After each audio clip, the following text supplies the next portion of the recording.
Because we're a new technology, we're not following anyone, so we're on the leading edge, and our business has changed. Our business changes monthly, and it changes in a lot of the ways. And Power BI has created not just, people say it's KPIs, it's not really KPIs, it's not lagging metrics. Those don't do us any good. We need to have insights immediately when we need it to look it up. And that has been the biggest impact for Power BI at our company. Now, a little bit about the journey of what we did is, number one, like I mentioned, that term, but we have a whole bunch of divergent databases, right, that we're running our business. So we had no way to actually consolidate, bring everything in together for one view of our customer, or one view of our business, because we use it plant-wide now. We had about 100 field reps, sales reps, clinicians, clinical people that train our doctors. We have field service. We had all these we're about 100 plus field representatives that we had no way to get them data. And the old days of sending them Excel reports, that's over. That's gone with the dinosaurs. They need instant access when they need it. And then ability to quickly adapt data. As we learn, we had to change on a weekly basis. What we thought was going to be the business has changed. That was a big deal, is getting those insights quickly, not waiting. And then time and resources to implement other solutions. There's going to be a lot of BI tools out there. CyberQuery has a fantastic product, but we needed something that would be quick, easy to implement. And then evolving business, lagging metrics, of course, I already brought. So our solution was, I stumbled upon a Microsoft called Dashboard in a Day. And it's an 8-hour seminar that's free. So we sat in this thing. They gave us a nice free tutorial. You brought your own computer, they gave you a file, you actually created Power BI dashboards right there with a connected data source, everything was easy. So we went back, and after that, we basically connected to QAD. And by the way, in this source, they already have about 150 APIs that are already built. So it's literally, you pick the correct API, you connect the data source, you're done. And then you just start building up your content. So if you look over here, it's kind of hard to see. And then QAD QMS also is connected. So I have a training database, all of my training records now. If I wanted to know who's past due on the QMS, training, I can now get exception reports emailed to me, not to me because I don't have to do that, but it's emailed to our quality VP. And then from a commercial operations, we also are connecting to our LMS. So we train all of our clinicians in the field in an LMS system, so I can get the same error message to make sure everybody is compliant to training. And then Smartsheet, I don't know, how many people use Smartsheet? I know QAD does. Just a couple? Well, they already have an API built out. So what we have is we have a project dashboard in Power BI where I've taken all the projects and I've consolidated them into one view in Power BI. Stoplight report. So that's been very highly useful, and it's almost too easy to connect. You can get a lot of junk. And then project management, and then field data capture. So one of the things that we like to do is if we want to do a SurveyMonkey, or I want to do a Smartsheet survey, I send it out and it goes automatically into Power BI. So it's also something that we use routinely for data collection. Now, this is, once again, I am not IT. I'll learn a new buzzword and use it for about 2 years, and then not realize it's out of date. So that's the extent of my technical knowledge. I know QAD very well, but from a user standpoint, not the back end, not any of that. So we're able to create, and I'll show you our live dashboards in a minute, but what I like about Power BI, very quick deployment. We were up and running in 20 days. And that was mostly learning. 15 of those days was learning, how to get the tables, how to do the ODBC connection. We host, SIG hosts our data, so it's not on-prem. And just, working through those issues. I like the total cost of ownership. It's standard with a It's 365 E5 license. I think it cost us about $4 a user a month, extra, on top of your E5, which gives you the MS Teams and all that stuff. Microsoft based, so the users really know how to, Microsoft product, all you do is click, click, click, click, click, a lot of clicking. So it's people understand how to use it if they know how to use Microsoft. Seamless integration into Excel as well as Teams. So we use Teams a lot, so if I want to send data out into a Teams channel, it's one click and it's out there. So it's very useful in that manner as well. And then also there's about 120 already built-in connectors. So Smartsheet is one of them, but they have many, many, many. SQL, everything you can think of. And then it's a stable cloud platform, of course. It runs off of, I think this one. And then the cons, you need somebody that's passionate and wants to learn. So someone, I consider them techie, but not technical, if that makes sense. So like I was able to learn this, and I don't consider myself technical. But I had a passion to try to find out what we need and what we did. And then GUI can be busy, which you'll see in a minute. And then need to understand the core data. So it doesn't matter. You needed to understand QAD, TR HIST.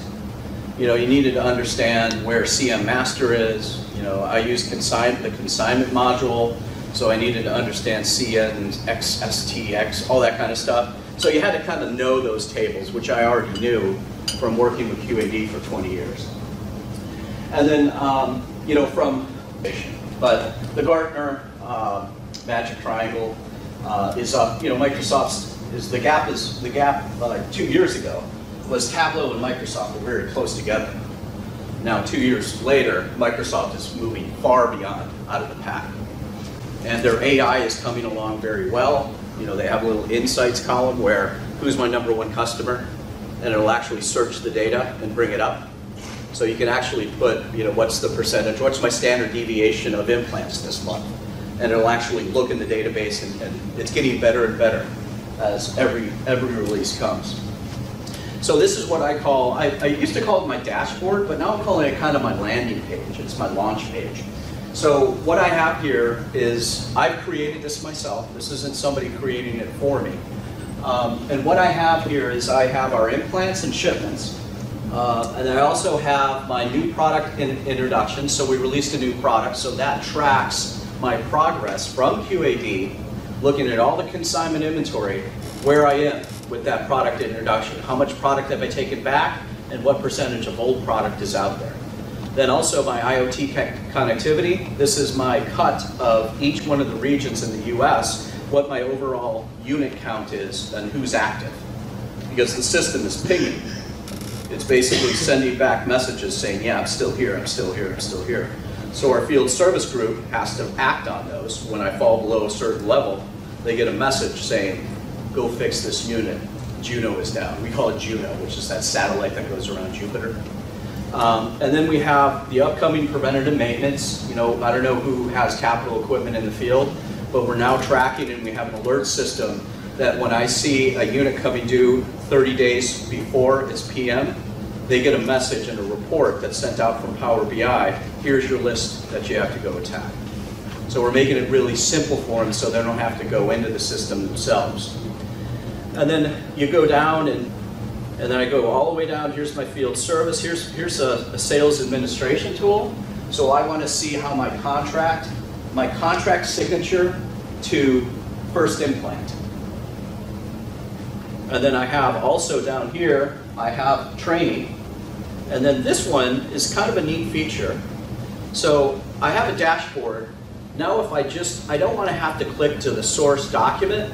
Now I can actually just go to the dashboard and automatically change it. Where on these other ones, and this is a feature that you can do on any dashboard, by the way. But if I go to the top and I see that little hand, I click on her, and then what that does is it opens up the report. It allows you to go deeper into the data. And all these different reports are what I use to basically run the group. I have an inventory turns, which by the way, inventory turns was developed in Power BI. So you can go a level deeper with the analytics and actually code and write different things within. It'll do a lot of items that way. And then the way that it's structured, security obviously is fairly important. But if you look at this, we have a number of groups. So I have a commercial ops, which is me and my team. And then I also have a sales animal, or salesperson, I should say. Where are we? So this is the sales, and here's their dashboard.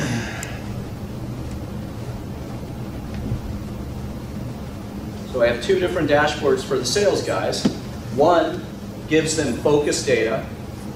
And by the way, all of this has been optimized for cell phone. So, and you do that right here. So if I say, I don't want this tile to be on the cell phone, you can move it. You can resize it on the cell phone. So all the sales reps have this, and they downloaded the free Power BI app, and it's able to be utilized within minutes. And then the other item, with wherever you go, there's these three little ampersands. And you see that? So do you see that? Yeah. Okay. So you see go to report, chat and Teams. So if I wanted to send this out to a chat message, I can click on that and say, hey, what do you think of this data? You can bookmark whatever view you want and customize it. And then you can also what's called subscribe. So if I want to push this out to a CFO, who sometimes, nothing against CFOs, but sometimes they just want the data to them. They don't want to have to go in and click. I can subscribe this data set the way that I modify it with a bookmark, and I send it to them daily. And that's how our current CFO gets the cash flow report. Now, I can tell you for sales data, I refresh once a night at midnight. For other data sets, I actually refresh every hour. So you can set that cadence based on what you want. Like for Smartsheet projects or things that are like I'm seeing instant data come in, I can set it every 20 minutes and it'll refresh the Power BI app. So it'll actually refresh real time. Yeah. QAD, I don't do that because I don't need to know at 12 o'clock how many orders did I take. You know, it's not that important. So right now we're just updating the sales every night at midnight. Yeah. So it all depends on that data set, and you can set it based on the database when you want to refresh. Yeah, it is customizable that way. And then also you can also do send it to Excel. And then if I want to, if I'm looking here, here's the bookmark. So I'm a sales rep. I want to see what I did in Q2, Q1. You just click on that, and it's automatically there. If you want to do a comparison, Q2 to Q1, you can also put that in there and call it comparison. And then you can make it a default setting so that sales rep only has to do it once based on what he wants to see, and then he's done. And then of course, you can always get down to the granularity just by clicking. Let's take a look about, okay, you said it's easy. How is it easy? Okay, this is me, right? A guy that'll screw up anything. You can ask my wife. But edit. See, you'll see a whole bunch of fields you guys probably recognize. I don't think you can see it. But you have AD_master, CM_master, CMH history. All of that joining of tables is done one time. And then that's it. It's like when you create a browse in QAD, it's very similar to doing that. You inner join, outer join, you remember all that kind of stuff? You do it once. And then the data set is already there, and you do it on a master tables format. You don't have to do it each report. Now all you have to do is bring in your tables that you want to use. And then so this data set is, by the way, this data set that you're looking at now is Smartsheet and QAD, all in one. So you just have to basically say, like the Smartsheet is find customer, boom, you do it there. So it's all in one, and you can see the share table. When I click on this, it'll show you the fields that you're using right here. And then you can also go and say, you know, date, you can do specific date, you can group it in monthly date. But let me just kind of give you an example. to change this. I don't have a mouse, so excuse my jerk. So I'm just moving this around. I can move, I can create whatever tile, I can look at all my illustrations. And the nice thing about this is if I want to go get more visuals, it'll bring you out to the Microsoft page and you can go sniff around for what other apps they have. Most of them are free.